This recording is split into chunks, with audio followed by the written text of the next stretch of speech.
Go ahead and get us started. Okay.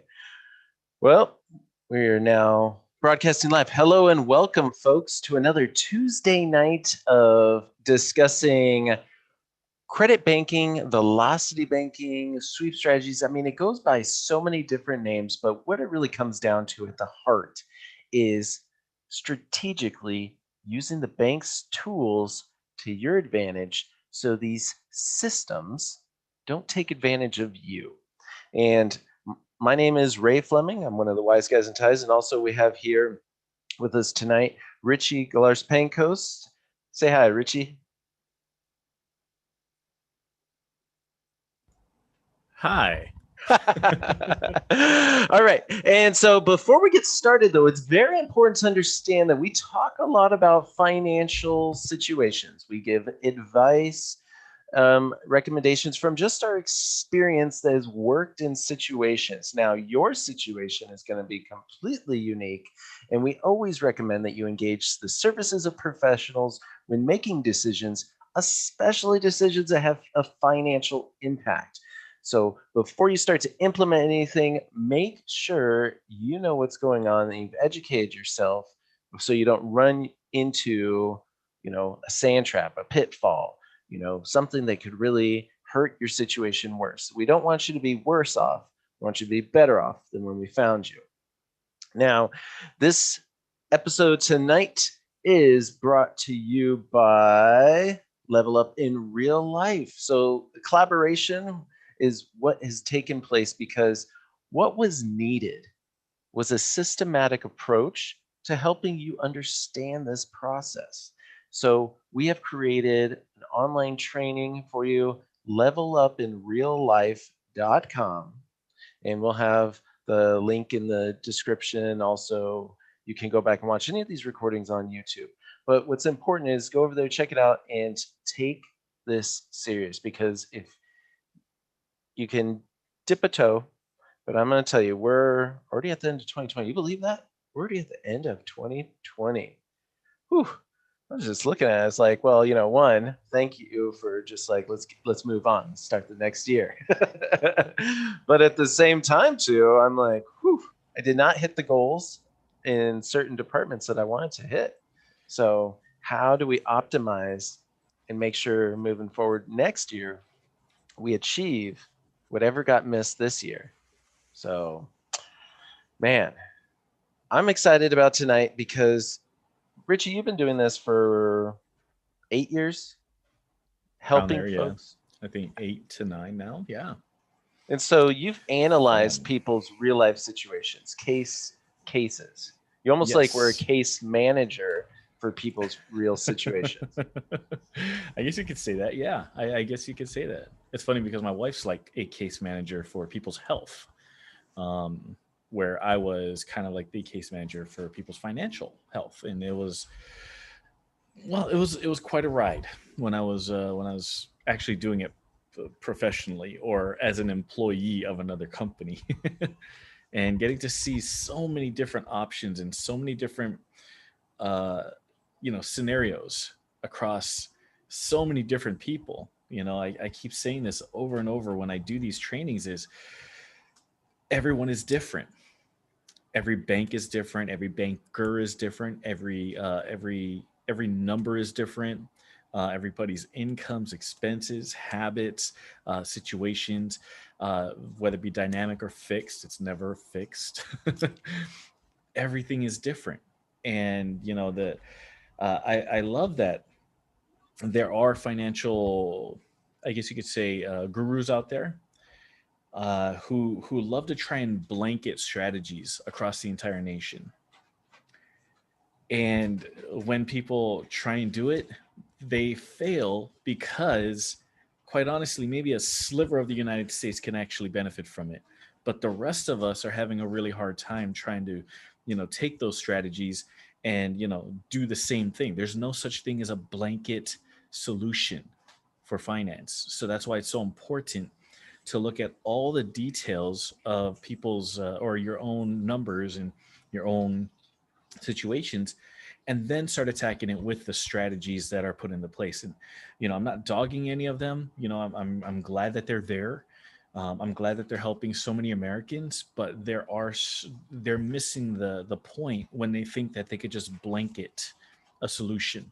Okay, so it's really important for us as far as our own, as an American myself, and the fact that we all should be taking that responsibility upon ourselves, knowing and being aware where we're at, and start taking control of it.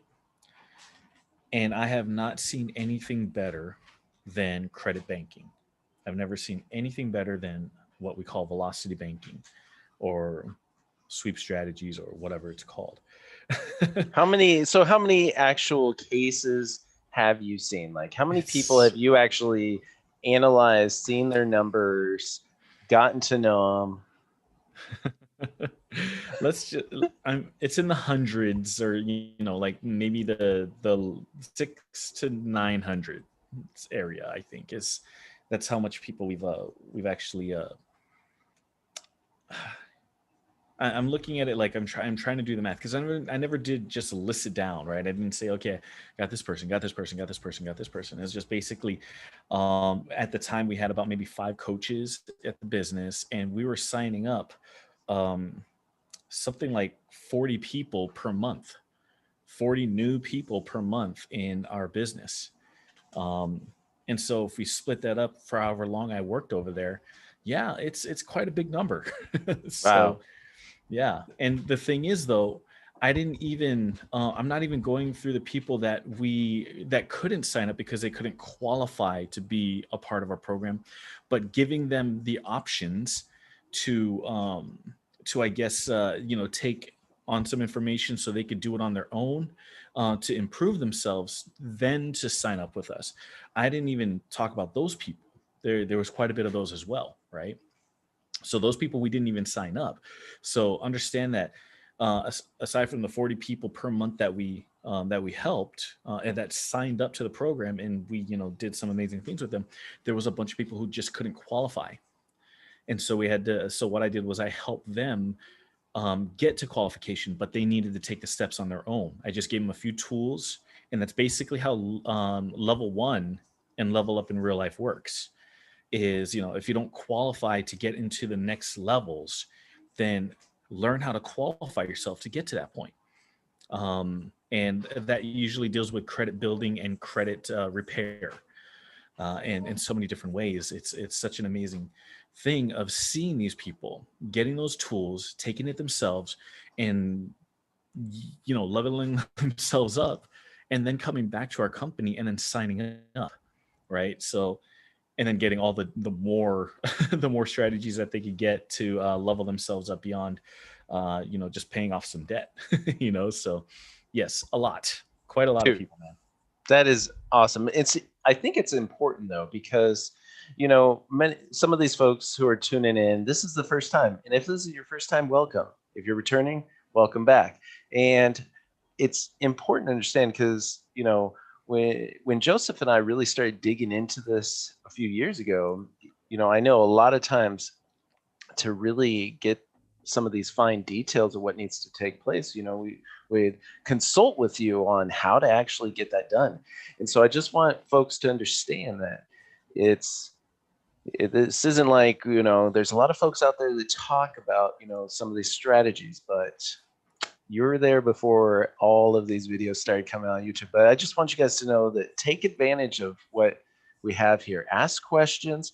If anything pops up, this is the time. We want you to get really good at these skills. And so I know tonight, Rich is going to look at 2 different situations, because some folks come from a certain walk of life, and they're just kind of, they're in one situation, and you may think, well, oh, I have way more cash flow than that. Or you may be thinking, I have no cash flow. So, or I don't have any of these major assets, whatever the situation.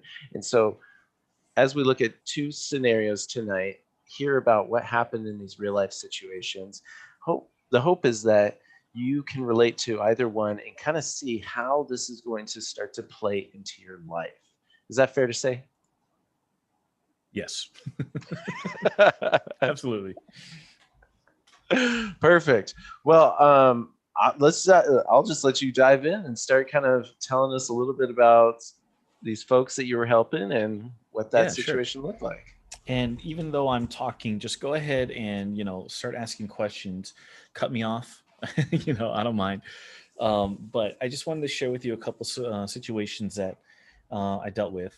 And do know that these are two opposite ends of the spectrum where let's just say the first person or first couple actually that I worked with on this particular situation, they were in a break even situation. They were working, they got their expenses, they got some kids, and they were renters, so they didn't have a house, they didn't have assets, so to speak, but they did have an auto loan and they did have student loans, and they had some credit card debt that they needed to figure out.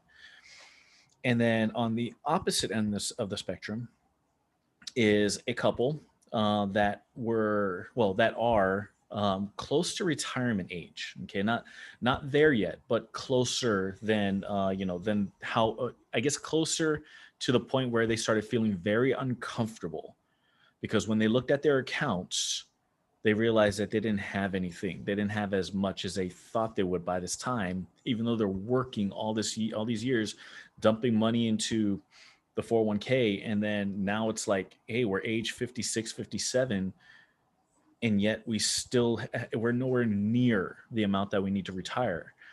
But they were just basically living life. They were just working and doing their thing. In the meantime, they actually did acquire a couple properties, but not creatively. They did it traditionally, and so I'm going to talk to you about that.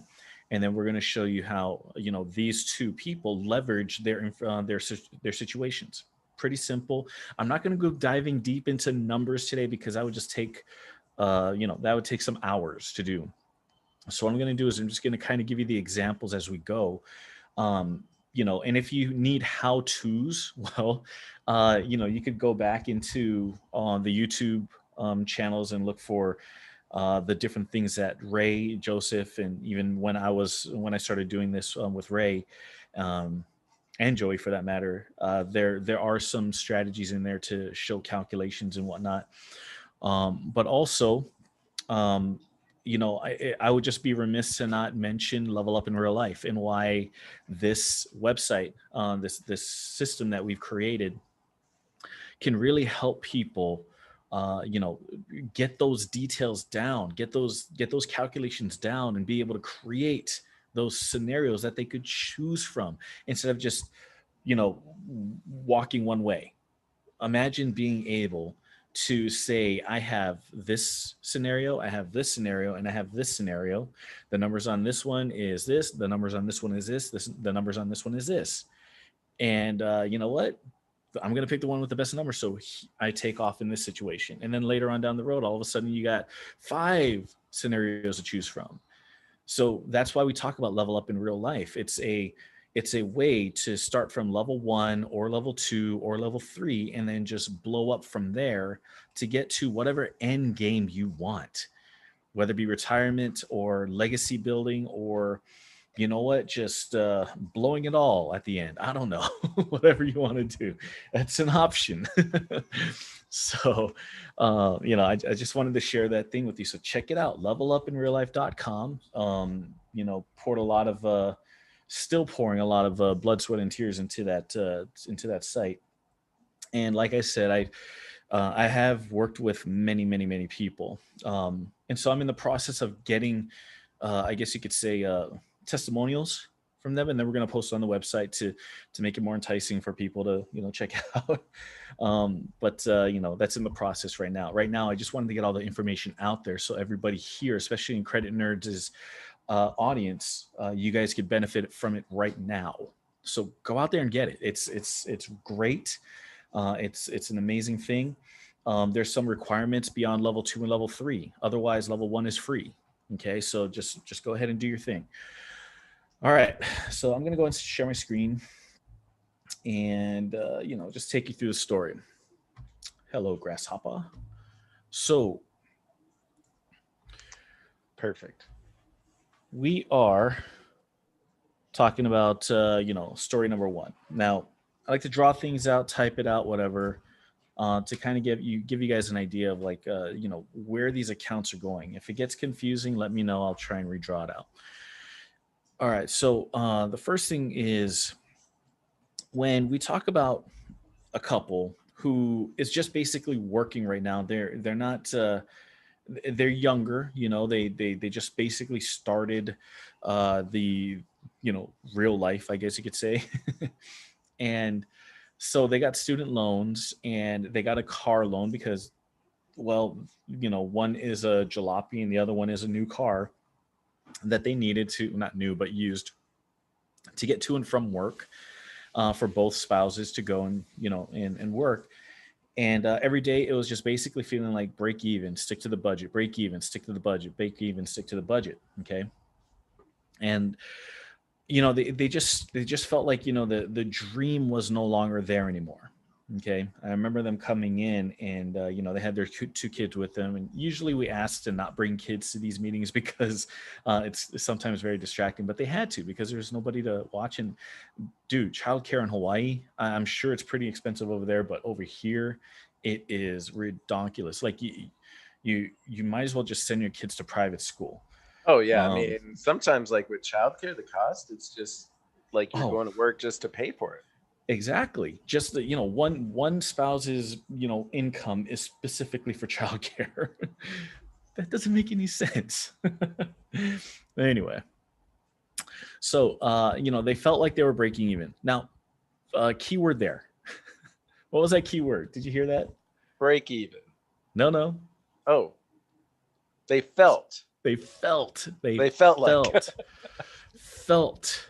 Okay. A lot of people feel like they're breaking even. That's the funny thing about this. Is the reason why I say this is a key word is because that they didn't run their numbers. That they've never really kept track of a budget. That all they're doing is just turning and burning the money.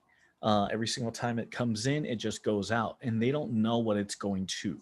Okay, so beyond trying to shrink somebody's wealth or figure out where their money is going, a lot of people just don't know.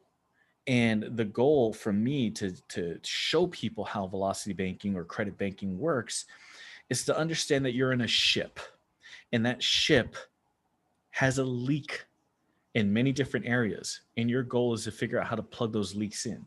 Then you could sail along just fine, right? All right. They're also renters. They have an auto loan and a student loan. Okay. Now, with income coming in, generally, this is like their checking account over here. It would just go straight out to expenses. That's how it felt like, right? So these expenses were, I guess you could say, the auto loan, the student loan. So I'm just going to kind of mark these in red over here. Oh, and I forgot the credit cards. So it wasn't much, but it was something that was bothering them. They were the same as a lot of people, where credit cards are evil, and I can't believe I opened them, and now they feel like they're maxed out. And I'm like, it's not so bad. When I looked at the totals, I looked at their minimum payments and everything like that. It wasn't so bad. Okay. The cool thing about it, yeah, go ahead. No. I was just gonna say that used to be me. Yeah. Credit's evil. Yeah. Ooh, destroys lives, destroys families. But hey, the auto loan and student loan, no problem. Whatever.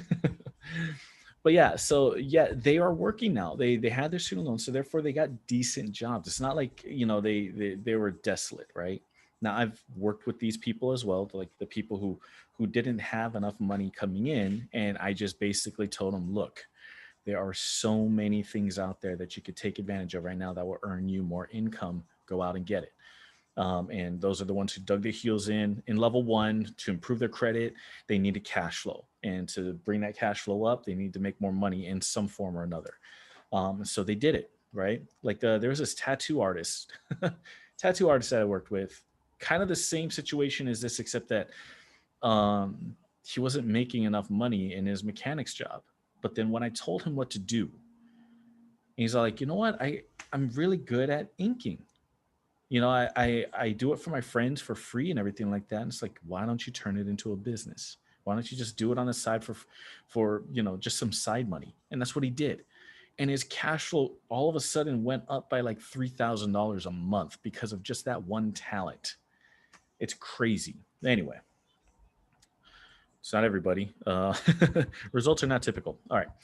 So back to these people. So the goal for me was to, just state to them that you need to run numbers, because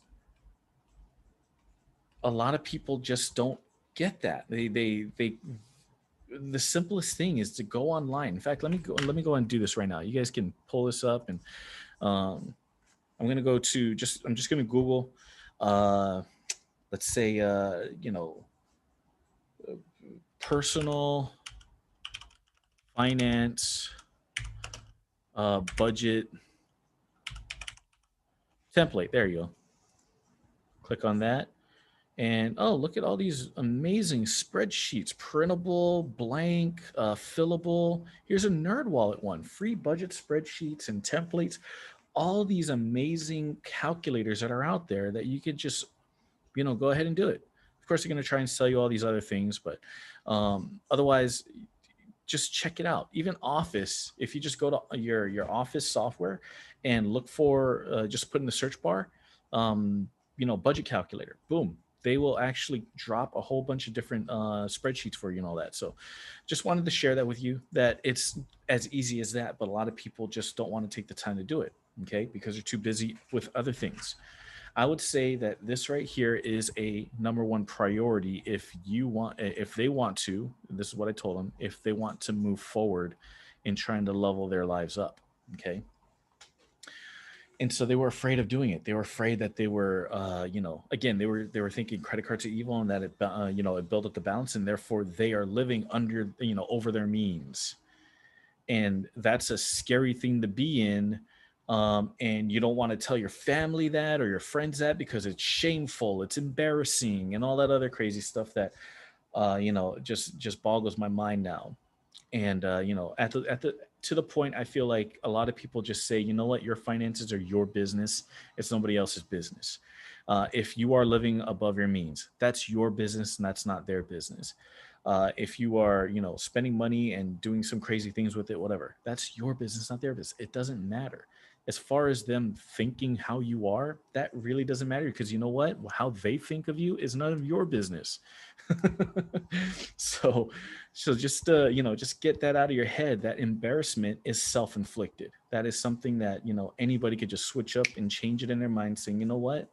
I'm going to take control of this, and I'm going to do something about it, and don't be a victim to it. So you bring up a good point there. Yeah, go ahead, man. I talk to a lot of folks, about their situations as well. And one of the most common things they say when I'm like, oh, hey, so credit card situation, don't judge me for this. And then they kind of tell me a situation. I'm like, hey, no judgment here. Like, you have to understand that this system has been rigged against you. You are not taught how to do this, and it's not your fault. First off, it's not your fault. You're playing against the casino. You don't feel bad if you lost. Just learn to play it better. And we can get forward. We can move through this, and we can play it better. But the first step, it's paying attention, and sometimes it's scary because you have to go to the doctor, and you're sick. So I know it's funny because we're giving out the cheat sheets, and you're going to be playing at the same casino. That's the funny thing. And you know what's funny is that they're going to know that you're cheating, and they're still going to want you back. So, that's really, that's really the I don't know. It's like a generational thing for some reason, because the generation before us who had to deal with all this crap right now, they were brought up on put aside savings, and do that. Like, don't live beyond your means. Oh, husband is going to go to work while wife is staying at home.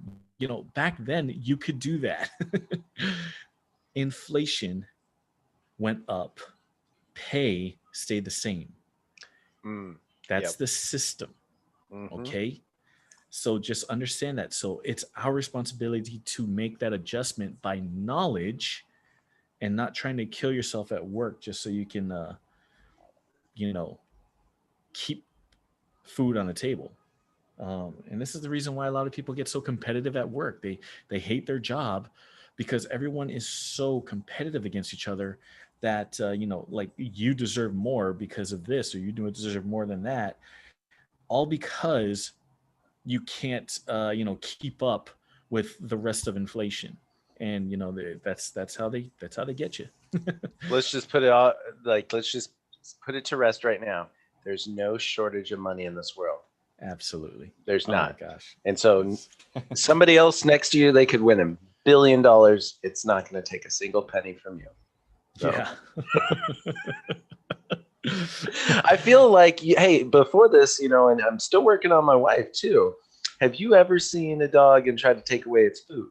Like Oh that yeah. has food issues. There's some dogs like I had a dog that we would just leave the food out all the time, and he'd just come and graze and eat a little bit. But then also have had a dog that you did not ever want to even put your hand near or let another dog go by. I had to put him in his own room when he ate because he had all these like fears around food. Two of the exact same situations, but the mindset is what was so different. And I've Nice. noticed that when I grew up, hey, I was like, oh man, he got to raise like, dude, that's less money for me. Yeah. Not true. Not true. Yeah. Oh, and then the managers will spin it that way. Oh, it's not in the budget. I remember those days. Oof. Yeah. Anyway, uh, now that we're moving forward, now that we understand how to level up, I share this with other people, and this is what I did for them, right? So I actually ran the numbers with them. This is back when I could do that in that job, okay? And back then, I had all the insurances and everything like that, and making sure that whenever I did, give people options, it's nice and clear that they could just follow these steps and go. And in their case, we needed to find out why they felt like they were breaking even all the time. And you know what? There's pretty much a percentage out there of how many people I ran into that felt like they were breaking even, but they actually weren't. All because they didn't know how to use our strategies. That's basically, it was just one simple step. Well, I can't say simple, of course.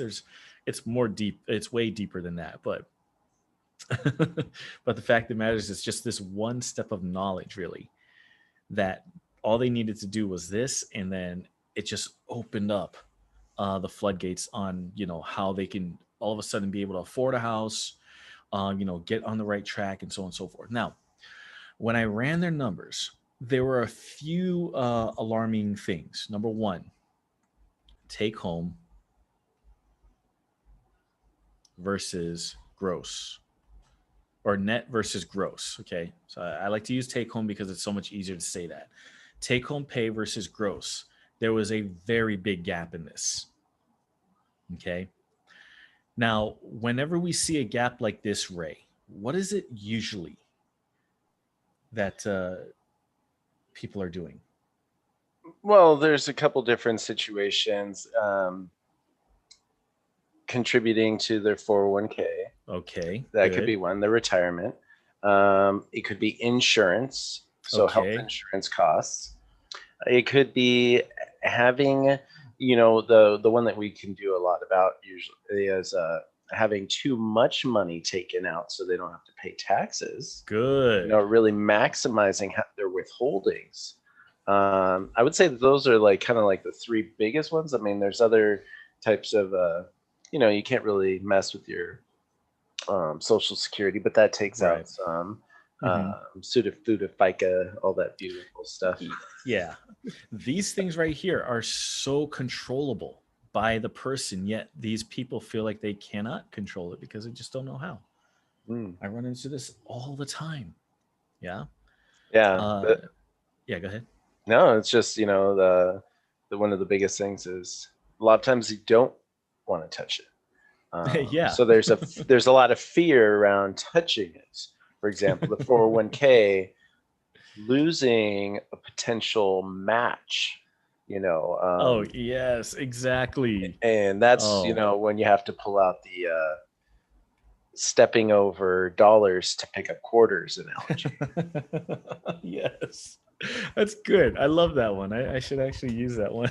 Well, I guess it depends. I say quarters because getting a company match is pretty good. I mean, sometimes you're stepping over pennies Mhm. or stepping over dollars to pick up pennies, but sometimes it's a little bit harder to see. When you see something like a retirement and it's also getting a match, you're like, but then that's also we start to separate out our money and not look at it as one big picture.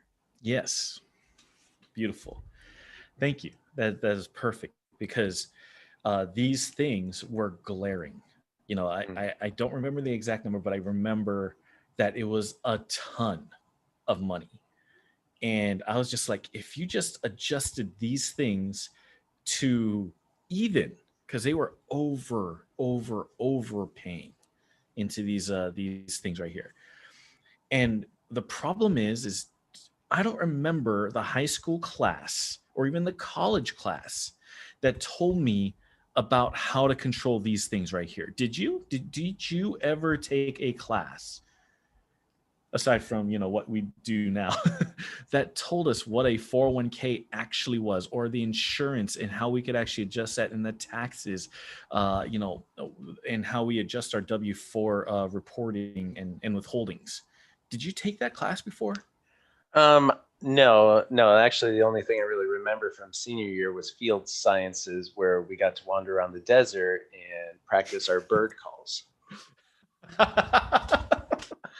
So, for all Yeah. of you on here, what is this one? Woo, woo, woo. That would be a mourning dove. A mourning dove would be the correct answer. And how Oh, to that's great. identify like a rodent skull? I can do that pretty efficiently from what I learned in high school, but nothing about like taxes. Oh, that's brilliant. Oh, thank you so much for that. I really need that laugh. That was good. No, I mean, yeah, we never ever taken this class in high school. Why the heck not?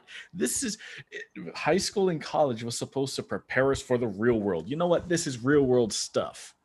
Okay. Almost let the other S words flip out. But this real world stuff right over here, 401k insurance and taxes, and how we go and we work and we put in all these hours. And I'm over here thinking to myself, well, you know what? I'm going to get $15 an hour. And if I work 40 hours, I mean, I can't even calculate that in my head right now, but say, 15 times 40 hours that week, meaning that if I'm going to get work both weeks, I'm going to make $1,200. I'm going to take home $1,200 on my paycheck. And then all of a sudden it comes back in a fraction of that. And I'm like wondering what the heck just happened here. I never learned that stuff in school. Okay. Hit me up if you've had a class in this in high school or even in college. I'd love to hear if anybody's ever, done that before. And for you Renata students, I know that you guys know all about this now because now there's real world classes out there. Finally a class in the in our lives that will actually teach us how to prepare for the real world. Yet, we're we have to actually go through a different type of schooling for it. It's ridiculous to me. Why the heck not? Is this stuff in high school? If you talk about home economics, this should be a part of it, not folding clothes. What laundry detergents to not use to make sure your colors don't run. That just kills me. Anyway, I don't even know if home economics is still a thing. I didn't have it in my high school. We didn't have auto shop. We didn't really have. I mean, I don't know. It was weird, but I like Deb. Thank you, Deb, for so a lot of these things. Deb says she had felt a lot of these things as well, and she didn't take a class either. So Yeah. Okay. Go figure. So, yeah, it never fails when I ask that question in front of a crowd. Have you ever dealt with this before? No.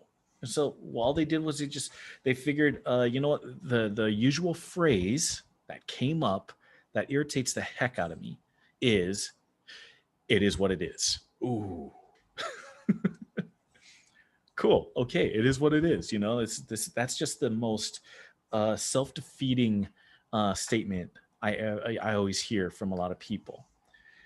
Instead of actually learning about this stuff, and so I finally broke it to them that hey, after running your numbers, yes, you are breaking even, plus or minus a couple $100. Okay, even after their budget, it got to the point where it's all like, well, you know, we got this budget for food, we got this budget for clothing, we got this so on and so forth, and we are setting aside some money for savings, right? I mean, again, I'm not going through the actual numbers, but I remember them setting aside like $200 per month for savings or something like that.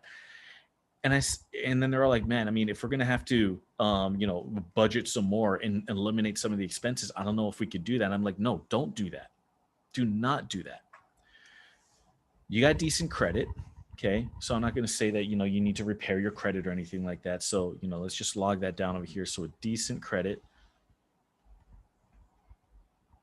meaning that they had around the 680 to 690, you know, scores, I guess you could say.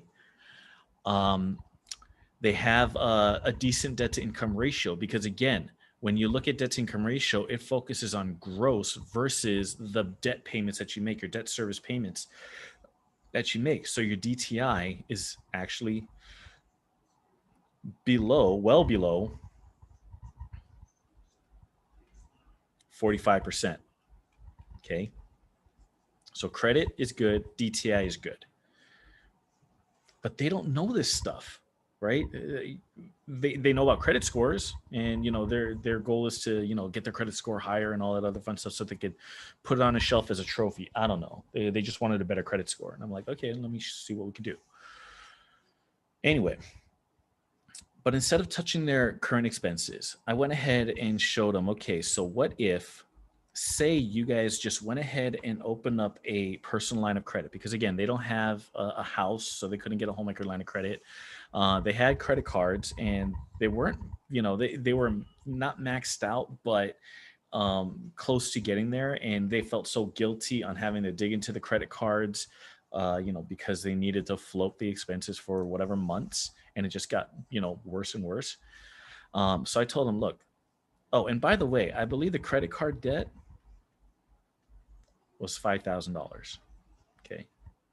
They said $5,000 is so much money. I get that. A lot of people feel that. And they felt like, you know, it's going to take forever to pay off, whatever.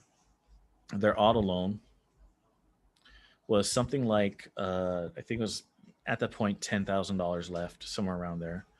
And, you know, they were paying like something like $399 a month on it. And their student loans was 35. And this payment was like super low. I think it was like $129 or something like that. Okay. Even for $35,000 amortized out for forever, you know, so it was really easy for them to take that expense on. The student loan wasn't bothering them because the payment was so low. And since we live in a payment driven society, they can afford that, right?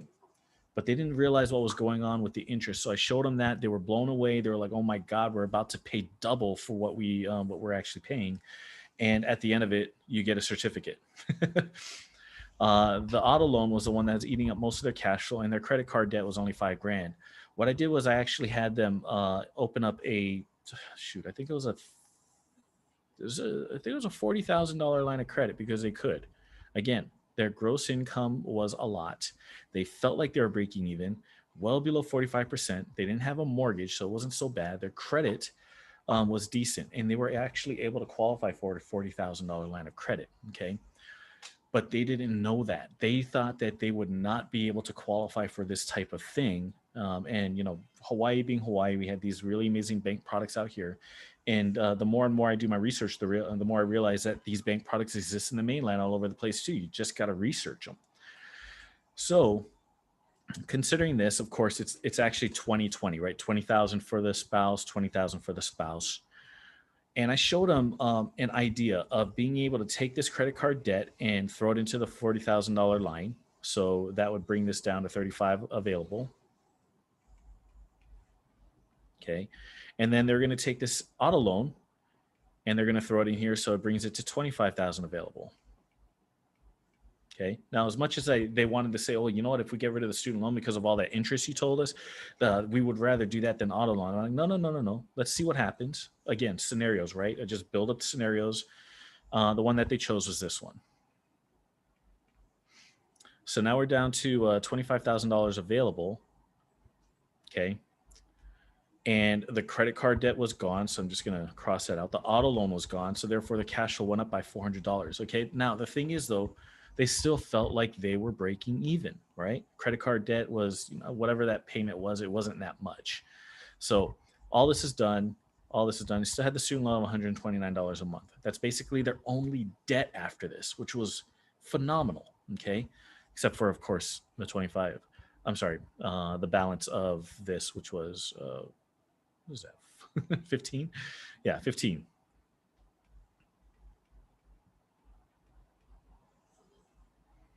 $25,000 available. So I'm just going to, put that on the side for now. Okay. So when we finally got to the point where, they'll be able to contribute this extra $400 to paying off this $15,000 balance, it didn't do much, because if we actually ran that number real quick, right?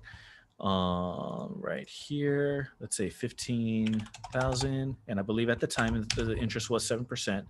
And I'm just going to go ahead and pop in this as a cash flow.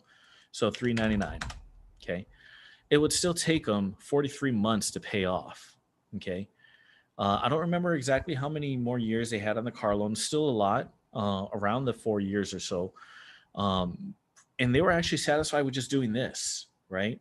They, if they just took the extra $400 a month, paid off the credit card and the auto loan, they were fine with making this 4-year plan happen. Okay. And I'm like, okay, cool. Let's focus on that as a fallback. They didn't want to max out the line, by the way. So this makes sense. This is a fallback here. So I started asking them, hey, I want you to take a look at your 401k contributions. What does that look like right now? Oh, we're just setting aside blah, blah, blah. How much do you have in there? If you don't mind me asking. And, they had quite a bit because they just kept pretty much maxing contributions every single year. And I scratched my head at that and I'm thinking to myself, yeah, it's good for retirement. And I don't ever want to put anybody in the position of making them feel that they are doing a bad thing by setting aside retirement for themselves. But I also wanted to make sure that they understood the balance between what's happening right now and their goals right now versus what is happening in the 401k. Because if they are dumping all this money into the 401k and not putting it towards something like a house that they could build equity on, right? It's another piggy bank, but building equity here in Hawaii is a much better plan than building a 401k, I promise you. So I asked them about that because they did want to buy a house, but the thing is they just felt like they were breaking even. There's no way to do that. And I'm looking at their rent pay and how much a mortgage would cost them. And sure enough, they could actually afford a mortgage if they wanted to, but they just felt like it's too big of a burden. So I just kind of showed them all these different things that they could adjust. Look, your 401k is great, but you're still young. Okay. You just got out of college. You're starting your job. You're doing pretty well. You got yourself that $40,000 line of credit. You were able to, take care of these things. Now let's talk about decreasing the 401k balance as an option. I don't know if it's going to be good or not until we run the numbers. So we did that. And lo and behold, they agreed that they would rather take the extra, whatever, 1,000 or 1,500 that they're actually putting into the 401k and then bring it down to 500 and then take the 1,000 and then put it back into their cash flow. Just on the 401k alone, they had $1,000 worth of cash flow into their situation. Now it takes only 12 months to pay off these debts. All right, cool. Now let's take a look at your insurances. What insurances do you have? Oh, we have like the gold platinum, plans with HMSA, blah, blah, blah. And it just so happens that it was time at that point to what is it called when you have to pick new plans? Um, Enrollment. So it's the new insurance enrollment period, and so they were actually falling into that area during this time. And so I was all like, okay, so let's take a look at the insurances and what it covers and all that fun stuff, and ask them how their history was already. And so it just kind of went through that process of, okay, we didn't spend much time in the hospital. Nobody got hurt this whole year. We don't plan on having a baby, and all these other crazy things that these platinum plans cover at a higher at a higher rate and a lower expense when it happens. And so I just kind of showed them those details on that, and they were like, oh wow, we could actually enroll in the bronze one and still be okay, even if something were bad were to happen. And so, yes, they actually dropped some of their health insurance and recovered something like $300 of cash flow in that. The life policy that they had was pretty much something that they generally would not be able to afford, honestly. And so I had them reflect on that, and they ended up, withdrawing a little bit of that, and so therefore another $200 or $300 worth of cash flow got added per spouse. So it was almost $500 there. And then I looked at their taxes, and yes, how much? The question that I usually ask people is this: like, what kind of refund do you get every single year? And if they give me a huge number, then I'm like missing opportunities there, guys. And so yes, they were getting huge refunds, and they thought it was just because of the kids that they have. It wasn't, it wasn't the fact that they, basically logged down zero on their W-4s. Because that's what you do, and extra contributions or whatever they did. So I showed them the details on how they could look at this. Again, talk to your CPA, but this is what it looks like as far as my numbers go. Confirm it with your CPA. So they went out and did all this fun stuff. They did their research and everything like that. They came back to me the next week, and they were like, Richie, it looks like we're going to be adding another $2,000 to cash flow on top of the extra 1,000 that we already put in. Wow. That's fantastic. It was crazy. Just by these little moves, 5 months, they'll be able to pay off the car, the credit cards. And if they just added the 35 into this debt over here, let's just, add it. Let's just turn it into 15 plus 35, even though their line of credit wasn't big enough to do that. That's 50,000, right? In this case, it would have taken them 16 months total to wipe out all their debt. This turned into, okay, we were just living day to day, month to month, year to year, into, holy crap, we're going to get a house this year. We're going to be able to go on a vacation finally. We're going to do this. We're going to do that. We're going to do this. We're going to do, like, all these amazing things open up for them. And if that was all they wanted to do, was just to get some weight off of their shoulders, then I did my job. And so having that opportunity to, really dig deep into these people's so-called break-even mindset, and finding all these, crazy things that these people have no idea about. Again, there is no class in figuring this stuff out. It all started with just $400 or $399 of cash flow just by moving some debt. Not enough, though, because the rest of their life was break even.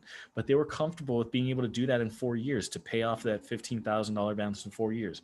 That's better than most people out there. But then when I started playing with that glaring difference between take home and gross, and showed them that, just based on numbers, not by emotion, no feelings here, this is what you could do. You could stick with this, or you could do this, or you could do this, or you could do this. And they were like, that makes so much more sense.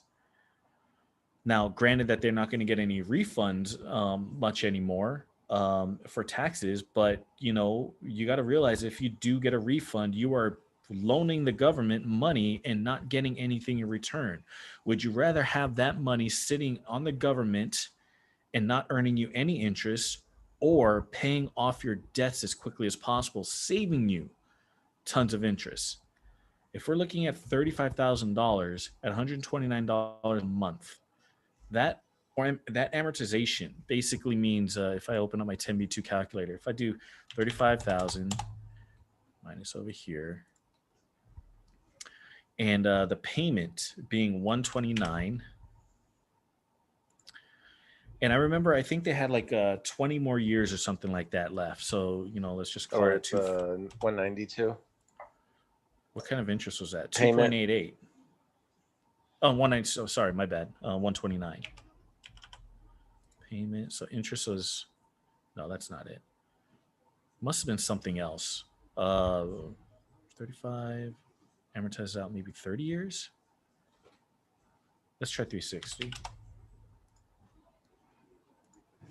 Yeah, something like that. Like their interest on the student loan was pretty low at the time, and whatever it was.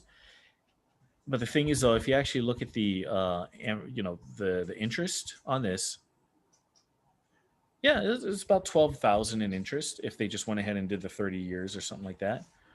But they didn't. That alone right there gave them that ability to do some crazy stuff, like just wipe out, stop paying that interest, and have it go. I'm sorry, stop paying so much in taxes, and have it go to the debts that they had right now, and then open their cash flow up to where all of a sudden, not only can they buy a house now, because again they were already paying rent and everything like that. So think about that. If they stop paying their $2,600 a month rent and put it towards and have this kind of cash flow, right, we're looking at 3,400 a month. That's buying a house, a really decent house, and it's building equity here in Hawaii. So many different options that they opened up to. And I remember them talking about like, oh, they're already putting in offers in the house. By that time, I actually left the company shortly after. But it was really neat to be able to see them go take their journey through this process and make it happen for them. So that was just one side of the spectrum of break even and all that jazz. So that's their story, man. I just wanted to share that portion before I move on to story number 2. And that one's actually really quick. But does anybody have any questions or feedback on that right now? It's really good to see, though, because this is actually, as you're going through this, I see so many people in this situation, especially in the beginning. So a lot of that mindset of what needs to change, you touched base on, because getting your mind wrapped around just what is possible and how to actually do it, it's pretty much the whole battle. It's just implementing it. It's getting beyond our own barriers to be able to see that maybe there is other opportunities. It's thinking outside the box. Yeah, it's so unfortunate that that's what we have to do this. Why do we need to think outside the box?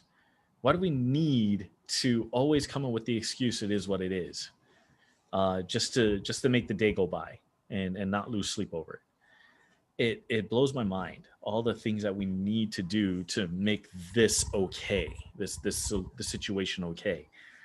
But then being able to just plant some knowledge, okay, and keep this in mind in our system, right, and level up in real life. To become level 2, which is what these people needed to become.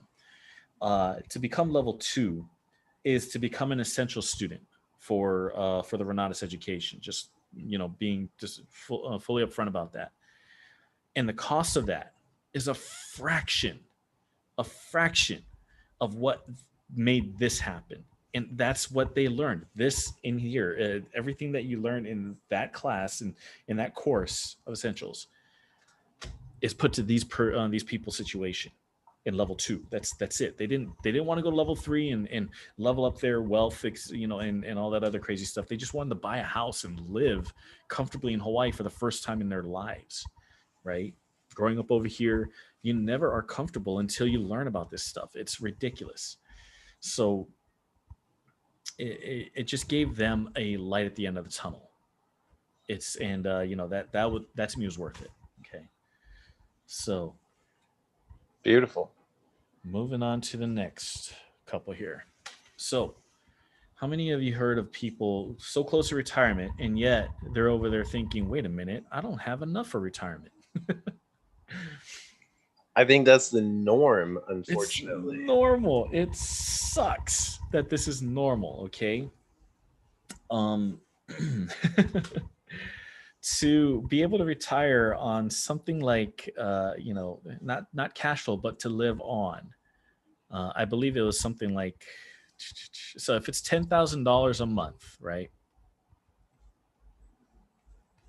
I know that's pretty extravagant for a lot of people to retire on.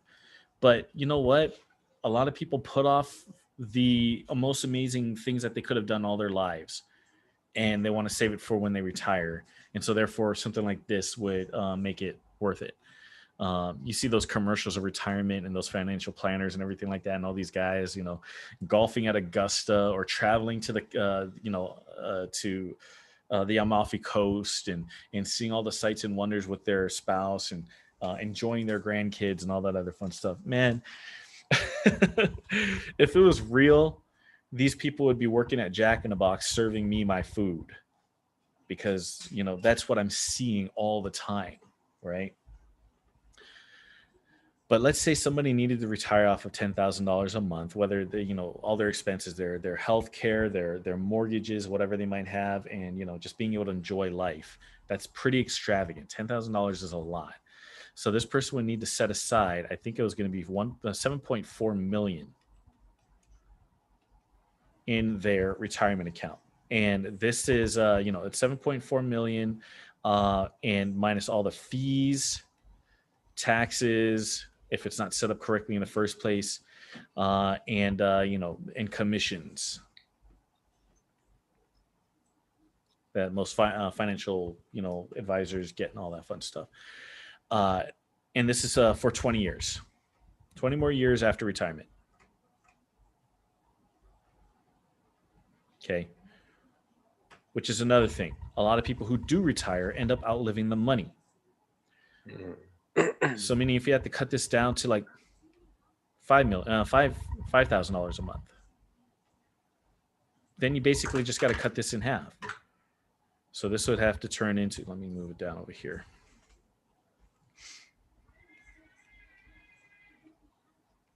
Where did I get these numbers from? Right now, I'm just pulling them out of thin air, but from memory. But it's basically the Department of Human Services statistic from 2012, I believe. It's the last time I remember seeing this. $5,000 a month. That'd be 3.2 mil, something around there. Not really in half, but it was around this. 3.2 million needed to be set aside.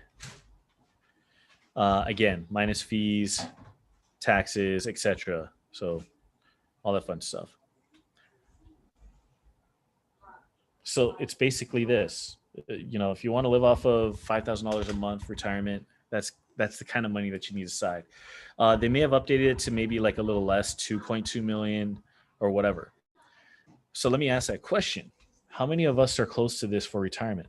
How many of us have that set aside in our retirement accounts so that way we could actually retire off of this bucket that we create? Because that's what this is, right? This is a bucket of money, right? So it's all, I got this money inside, and you know, you've been filling it up all these years, putting money into the bucket, and then when you're age 65, you start drawing from the bucket. And by the way, it goes to taxes first, it goes to fees first, it goes through all these expenses before it gets to you. Okay, that's the general process of a retirement account. Okay, if it was a Roth, then yeah, no taxes, but you still got your fees, commissions, and all that fun stuff. But until then, it's basically this. That's how your money comes and goes, or that's how your money goes. You just fill up the bucket. Okay. When I started showing people our strategies, they started realizing that, you know what? Instead of creating a bucket, I am going to start learning how to create,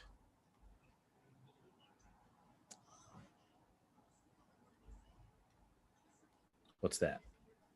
Faucet. A faucet of cash flow instead of a bucket. Yeah, you could have it in the bucket, but you could also have it spilling out too to go ahead and do the things that you want to do. Okay. And sure, if you have it all structured out, then your expenses come out over here.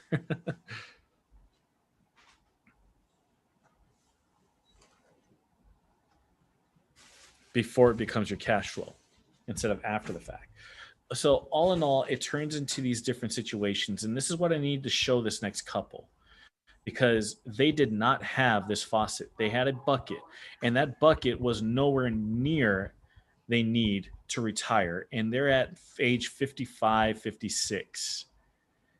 And they're like, after all these years of working, after all these years of putting money into this bucket, it's nowhere near the amount that we need to actually retire. Now, this isn't just coming from my numbers. They were talking to their financial planner, and their financial planner was all like, well, dump as much as you can to me and I will make it grow. Dude, you haven't been doing anything all this time and you're saying give you more? I don't know. No offense to any financial planners out there. It's just that this is what these guys were dealing with. Then, so what I showed them was this. They had, so they're close to retirement. When I say about close to retirement, we're looking at 13 to 15 more years left in retirement. They had two mortgages, or technically two properties, one in Hawaii, one in Vegas. Okay. Now, these are the only thing that is true in here is Hawaii. The one in Vegas is fictional because I'm just trying to protect as much as I can, because some people who do watch this, they know this story as well. When I start, saying the right things, and I just don't. I want to keep them anonymous. Not much in retirement, no plan, just work until the end. That's what their plan was. Just work until the end. Okay. And I'm like over here looking at their tools. This is their tools. Okay. Especially this one over here. And keep this in mind too. This is not about saying, like these people are in this situation, these people are in this situation. I'm talking about what if this were to happen to you later, right? What if this were to happen and you weren't prepared for it and you just fall into the same situation? Wouldn't you rather be ready, right? So, in this case, these guys, they got to me late, but we were still able to do some amazing things with it. But imagine the power that they would have had if they did this much earlier. Okay, so let's go and talk about them. Now, if we're looking at their situation, they would basically be doing this. I think it was like 2,600 to one mortgage, and I think it was 21. No, it was 20. Is 24. That's right. It's 2,400 to this other mortgage. Okay, so this is the Vegas, and this is the one in Hawaii. Okay, now the one in Hawaii was being rented out because they are living in Vegas at this point. So the one that they were renting out, they were actually getting, I think it was like 2,800 a month in rent. Okay, the one in Vegas they're living in. Okay, so technically their total mortgage payments was, 26 or 200. So technically it'd be 2,200 a month.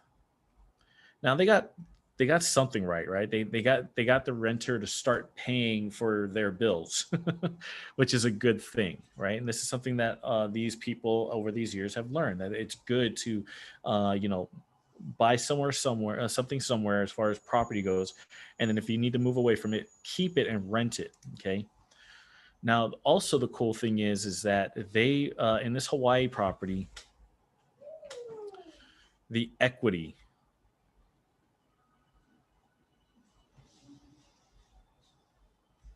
was massive, or is massive. Okay. The Vegas property still had, it's still closer to the 80% LTV, so 80-ish LTV or loan to value. So I'm going to say 80-ish. Let's just call it 75. Okay, so they still have room, a lot of time to pay off, because they just had refinanced the properties. By the way, they just refinanced it. They had a $3,200 payment on this one. Now they dropped it down to $2,600, and so on and so forth. That's basically what they did. All right. After all is said and done, ran the numbers, showed them what's possible. Now, it's the funny thing is, like, especially if you're talking to people who've been living all this time and doing something so one way, it's really, really hard to tell them to divert from it, especially if they have a problem like this, but no solution. And when a solution is pitched to them and they need to change their direction, it's really, really hard. This is where that comfort zone, level 1, level 2, level 3 comfort zone situation comes into play. That they were so comfortable with this right here, yet they were not they were losing sleep over, shoot, we're not going to have enough to retire, so we're going to have to live and work forever or until the end. So all the things that came up to them was like, oh, refinance and strip the equity and do some other things, whatever. And I'm like, no, let's look at something else. Okay. So their house over here in Hawaii, their debt on it was about $360.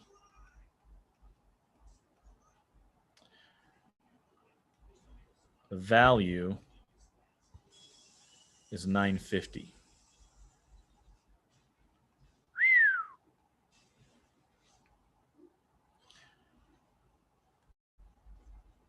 Las Vegas, their debt on it was $195.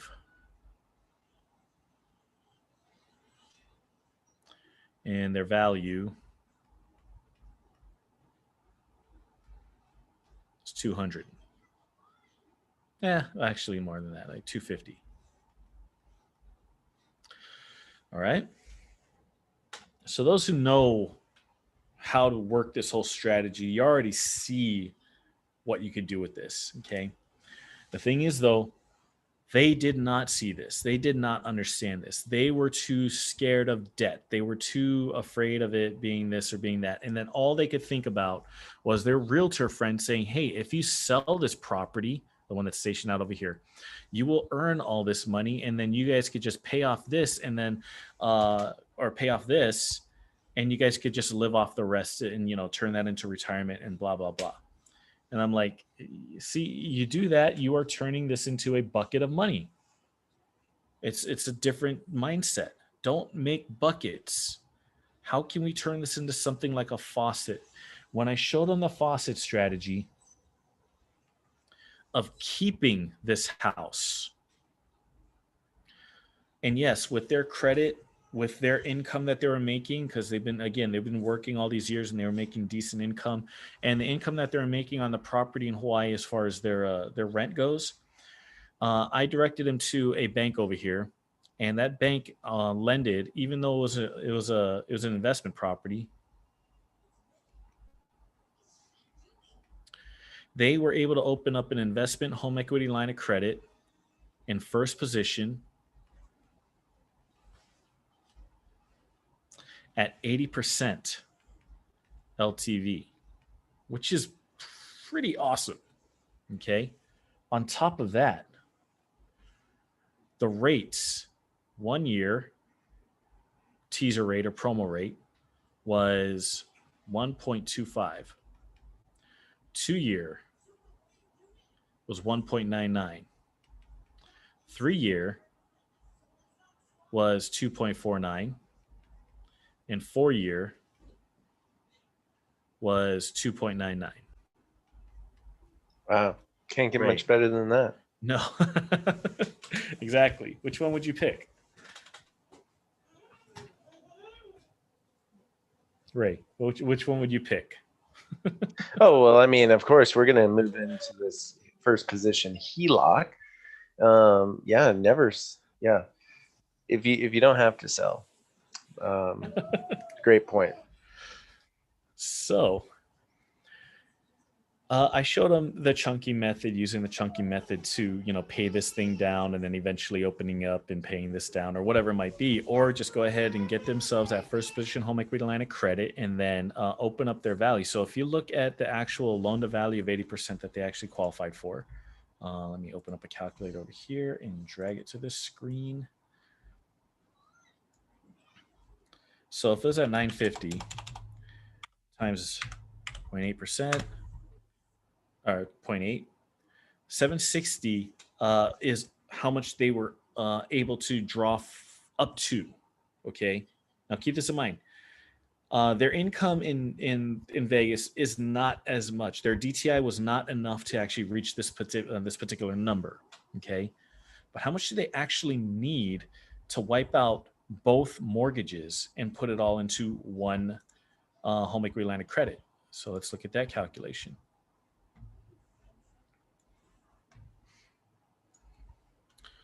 So Hawaii is 360 plus 195, and we're looking at 555. They were happy with just taking 650 from this instead of 760, and they actually qualified for 650. So they opened up 650. Technically, that would mean that if they threw this into there and then threw this into here, we're looking at a balance of 555. And what does that look like? Like a $95,000. Yeah, $95,000 available. Now, remember the payments on these guys, right? Did I write those down? Yeah, there they were. So you got 5,000 a month coming out. Yeah. So we're looking at 2,600 plus 2,400 per month on these mortgages. And that's principal and interest payments, by the way. That's not the taxes and insurance. That's $5,000 that all of a sudden freed up in their cash flow. On top of that, they chose the 4-year. So let's do the math on that real quick. So 555, and we're going to multiply that by 2.99, 0.299. Okay, 16,594. Divide that by 360. Let me redo that. So 16,594.50, and then divide that by 365 times 31. Their monthly payment now from 5,000 shrunk down to 1,409, using the longest and most expensive home equity line of credit amount from there. Okay, and they had $95,000 available. Now, if you take a look at this cash flow now, so 555, and we're looking at 2.99, and their cash flow being 5,000. Oh, by the way, their cash flow is already pretty decent, but so they had like a it was around $2,000. $2,000 cash flow, basically doing their regular work and everything like that. So we're just going to basically take their original cash flow, their personal cash flow that they were taking, and then we're going to add the $5,000 to that. Okay. Technically after expenses. So we're going to add the 1,500 to this just to show the numbers correctly. I just need to do this real quick. So 1,500 plus 7,000, just to show that 7,000 was the actual cash flow right over here. Paying this off in 72 months or 5 years. Okay, so again, their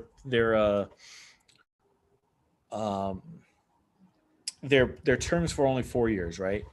So if we get to 48, their balance at that point would be only $200,000 $100,000 if they just focused on this. All right. So that turned their ship around. It turned into a speedboat, a cruiser. It turned into so many different things for them because now all of a sudden they started realizing how they could actually tap into their homes for their retirement account. But not only that, they decided to join level 3 and level up in real life, theoretically. Okay. That means that not only are they going to pay their debt down, but they're also going to start building their wealth through business ownership and real estate investing. So they got into level 3 with us. And I showed them how to do even more things along with the education that they're learning everything from. So right now they're looking at 5 years to pay it off. But the thing is, though, not only are they just focusing on, doing stuff with, paying off their debts and everything, but they were actually using this guy as a tool for real estate investing, fix and flips. And they partner. It's not like they're doing it themselves. They're partnering with people in that area, in that community.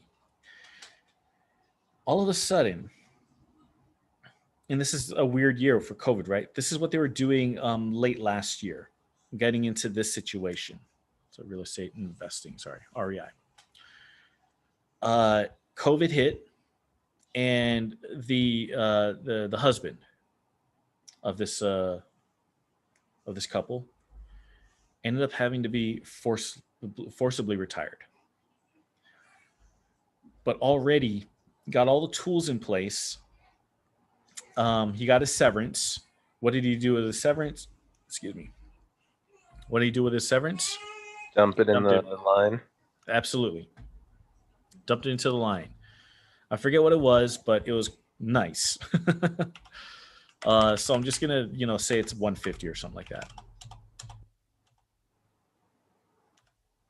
Call it that. So all of a sudden, it looks more like they'll be able to pay it off in time if they just stuck to this plan. But the thing is, though, his income is now no longer there. So technically, this minus is out. I forget what it was. I think it was like 34 or something like that. So then it would take him longer. But this is not what he learned. What he learned was he was going to start taking this income from this and then dump it back into the line as well.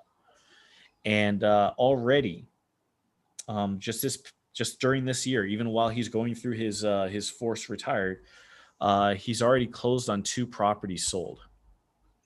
Very nice. 50% equity.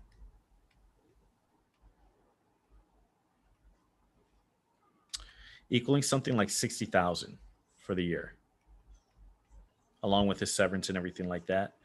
So he's able to dump that into, let's just call it this, because he's already got like 4 other properties in line to go and do the same exact thing. Let's do it like this. I'm going to take 60,000 and divide that by 12. So that basically means it's 5,000 of cash flow per month that he then added from doing these flips.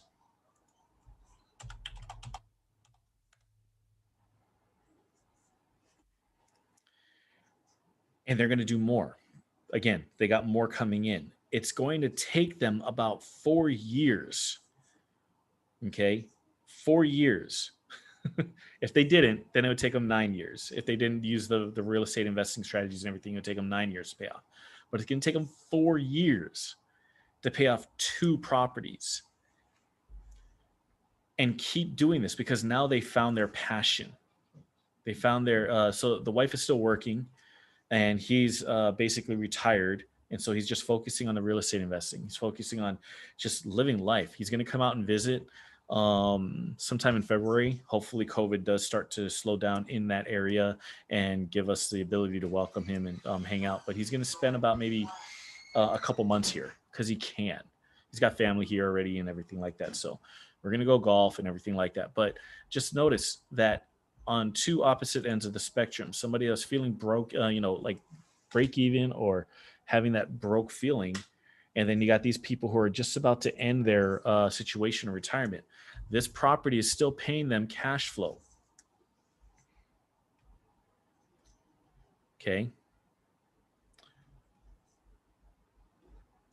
They're doing fix and flips from here. And he's turning that into, well, more cash flow. Instead of a bucket of money, he keeps creating faucets and faucets and faucets to dump into this. And they don't plan on retiring anymore. Before it was retirement means stop working. Now they're doing these businesses, this real estate investing business. And they're looking at trying to gather as much of the cash as possible to start doing the more passive strategies eventually. But right now he's focusing on fix and flips because that's what he can do. That's what he wants to do, and he's getting a lot of return on it because it's a great time right now, believe it or not, to do fix and flips. But he knows that the market is going to shift, so therefore he's preparing for it, so that way he can then put money towards the buy and hold strategies or the other, I guess, be the bank strategies. So see how just one type of strategy, but different versions of it, can make a huge difference in two people's lives or two couples' lives. I wanted to tell these stories today because it really does come down to whether you're, in one place or another. We'll go to level one sometime. We've covered level one before, but just understand the first couple was level two versions of level up in real life type of situations. And when you look at the last couple, they were definitely level three, prime for level three to make that happen for themselves. And getting the information and the education is what made them move into the situation. And I was very blessed to be a part of that process and give them the tools and the knowledge to take it. And all I'm doing here with Level Up in Real Life and Credit Nerds, or not Credit Nerds, but Wise Guys and Ties. Sorry, Credit Nerds is on level one. With Wise Guys and Ties is pouring all that information that I have from these situations into Level Up in Real Life in those videos. And I'm updating more. I'm putting more in. I'm creating more content as I go through these numbers and processes, and giving people that opportunity to just pause and rewind when they need to, and delve deep into it. For those who are already Renata students, and part of Wise Guys and Ties is the group, or Ray's team and everything like that. Please check it out and give us feedback. You already got the education, so these strategies can be open for you. I haven't talked to Ray about that, but I am feeling like we should be able to open up to you guys on that. Yeah. Those who are Yeah. right on. If you're not a student yet, then see what we could do about helping you get to that point. Virtually no money out of pocket if we do it right. And again, the focus is just to get you at least a level 2, so that way you could just focus on that one strategy alone, along with all the other things that come along with it, as far as I guess you could say ancillary type of strategies. But that one credit banking strategy or velocity banking strategy will give you the basics in the class. Then you come to Level Up in Real Life's website, and you'll have access to all the things that I'm sharing with you on these different scenarios. This all came from when Joey and Ray wanted to create something for those who kept asking them, we want coaching in this banking strategy. Well, here it is, in a form of one education service and one website put together, and it will take everyone to whatever situation they want to be in, whatever that end game is. So that's what we offer, and that's what I wanted to share with you guys. So thank you so much, Ray. I hope I didn't take too long there. No, that was awesome. And I want to thank everybody for hanging in there too. Like, everybody's absolutely probably the same as me. Nothing but tremendous value.